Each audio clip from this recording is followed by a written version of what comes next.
નમસ્કાર, આજના મુખ્ય સમાચારમાં સ્વાગત છે। પાદરા નગરપાલિકા ચૂંટણીને લઈ રાજકીય ગતિવિધિઓ તેજ બની રહી છે। વોર્ડ નંબર 4 ખાતે કોંગ્રેસના ઉમેદવારો દ્વારા જોરશોરથી ચૂંટણી પ્રચાર કરવામાં આવી રહ્યો છે। આ વોર્ડમાં કોંગ્રેસના યુવા ઉમેદવાર રોશન રમેશભાઈ વાઘેલા અને સવિતાબેન સતીશભાઈ મકવાણા પોતાના સમર્થકો સાથે વિસ્તારોમાં ડોર ટુ ડોર પ્રચાર કરી રહ્યા છે। ઉમેદવારો ઘરે ઘરે જઈને મતદારોને મળી રહ્યા છે અને સ્થાનિક લોકોની સમસ્યાઓને ધ્યાનથી સાંભળી રહ્યા છે। પ્રચાર દરમિયાન ઉમેદવારો દ્વારા વિસ્તારમાં વિકાસના મુદ્દાઓ ઉઠાવવામાં આવી રહ્યા છે અને લોકોનો વિશ્વાસ જીતવાનો પ્રયાસ કરવામાં આવી રહ્યો છે। સ્થાનિક લોકો તરફથી કોંગ્રેસના ઉમેદવારોને સારો પ્રતિસાદ મળી રહ્યો હોવાનું જણાઈ રહ્યું છે। ચૂંટણીને લઈ બંને પક્ષો દ્વારા પ્રચાર તેજ થતાં પાદરા શહેરમાં રાજકીય માહોલ વધુ ગરમાયો છે।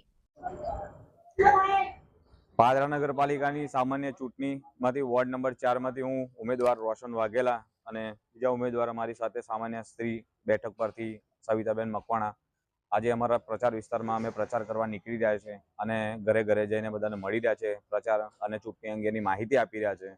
જે ચૂંટણી પહેલાં જે તાનાશાહી થઈ રહી છે એ બાબતે અને બીજી ઘણી બધી સમસ્યાઓ જે લોકોની ઘરે ઘરે જઈને પૂછી રહ્યા છે।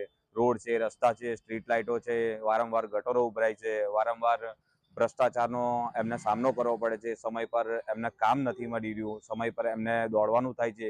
એવી બધી સમસ્યાઓ અમે મારા પ્રચાર વિસ્તારમાં રહીશો સાથે વાત કરીને આપણે એ આપી રહ્યા છે કે ભાઈ તમારી સમસ્યાનો હલ આપણે લાવીશું અને પાલિકાની અંદર 2-3 વિપક્ષના ઉમેદવારો હશે તો આપણે ત્યાં જઈને એમની સામે ફાઇટ બેક આપીને જે ભ્રષ્ટાચાર થઈ રહ્યો છે એ રોકીશું અને મારા જે વોર્ડના 4 નંબર વિસ્તારના રહીશો છે એમને હું મદદરૂપ થઈશ એવી આશાથી સાથે લોકોને મળી રહ્યો છે। લોકોનો રિસ્પોન્સ મળી રહ્યો છે સારો અને અમારા મતદાનની અંદર એ અમને સપોર્ટ કરશે એવી એમને આશા પણ છે।